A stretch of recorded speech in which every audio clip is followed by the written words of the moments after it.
Aaron HaKohen was feeling a little bit down, to say the least. He took the hit for being involved on some way with the Maisa Egel, with the golden calf. And when Moshe Rabbeinu told him to go in and start doing the avodah and start doing the work of the high priest, of the Kohen Gadol in the Mishkan, he didn't feel he was worthy. And Moshe Rabbeinu had said now is not a time for being humble and anivus.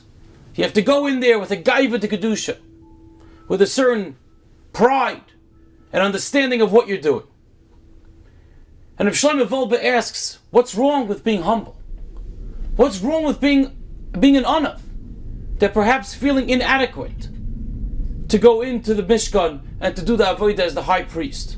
Especially when he felt a little bit nifgam, when he felt a little bit cut down by being involved in the act of the golden calf.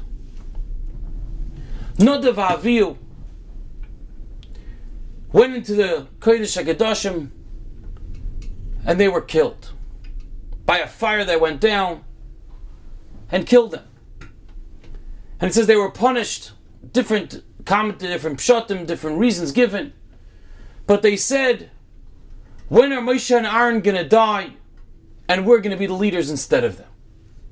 And of course we're talking about some of the greatest people that ever lived. So what was their meaning?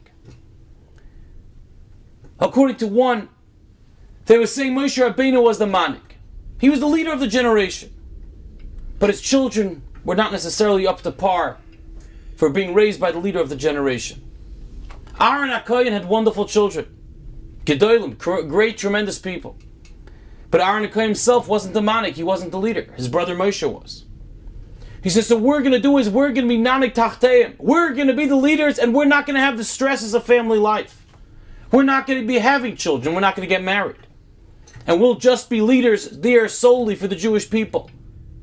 And we'll have that perfection. That which Moshe didn't have and that which Aaron didn't have. And yet there was a Eish Zara, there was a strange fire that they brought, it was called. And that's why they were smitten and that's why they were killed. Why was this? What was this Eish Zara? What was this foreign fire? And the answer is as follows. There was once an Avrech, a young man learning in Jerusalem, in Yerushalayim. And it was during the month of El, usually at a time of deep introspection when everyone gets a little wake-up call.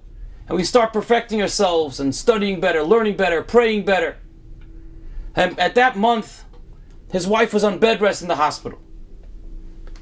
And he had to be the daddy and the mommy. He had to be the father and the mother at home. Spreading peanut butter on sandwiches, taking them to Gan, taking them to playgroup, being there back and forth for them at every given time of the day, waking up for them in the middle of the night. He had no day, he had no night.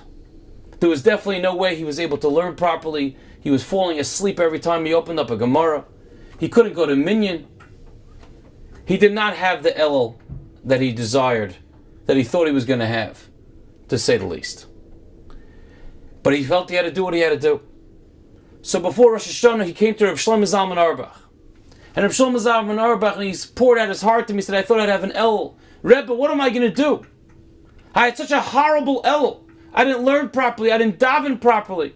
I was just busy with my kids the entire month. And Reb Shlomo Zalman Auerbach turned to him and he said, young man, you think you had a horrible Elul? You had the best Elul of your life. He said, because normally, when you're learning, so you give it your all. So you're learning at your max, you're 70%, 80%, there's a little bit of schmoozing, a little bit of time coming late, a little bit of wasting time here and there, we're all human, we're all normal.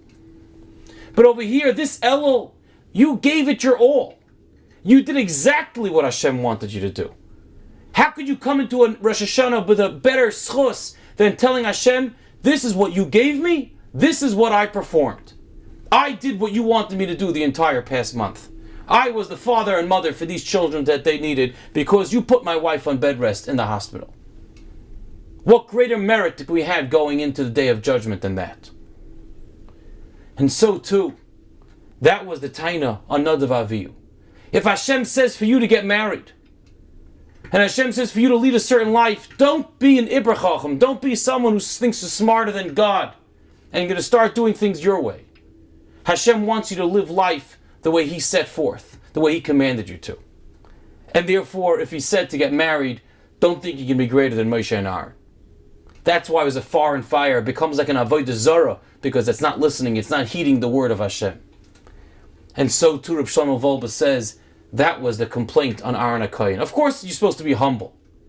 But when Hashem tells you to do something and He picked you, Aaron HaKohen, even though you were involved in the golden calf, even though you were involved in the Ma'aseh Egel, if He says you go into the Mishkan and perform the avodah of a Kohen Gadol, the high priest, then that's what you have to do with a gaiva to kedusha, with you knowing what you're supposed to be doing, regardless of your own calculations that you might not have felt worthy. So as we go from Purim to Pesach, we can work on ourselves in this inyan, because many a time the Yetzer Hara tells us, start thinking this way, maybe we should do things that way, maybe this is not the right thing, we should feel a little more bad about this is moral, this is ethical, this is socially accepted. We have all of our excuses. And one thing we have to realize, does it fit into God's will or not? Is this Ratzon Hashem or is this not? If it is, wonderful, Matayv Manoyim, it's the best thing you can do. If it's not, beware. It's called an Eish Zara. That's a foreign fire, and we don't want to go there. Have a wonderful Shabbos.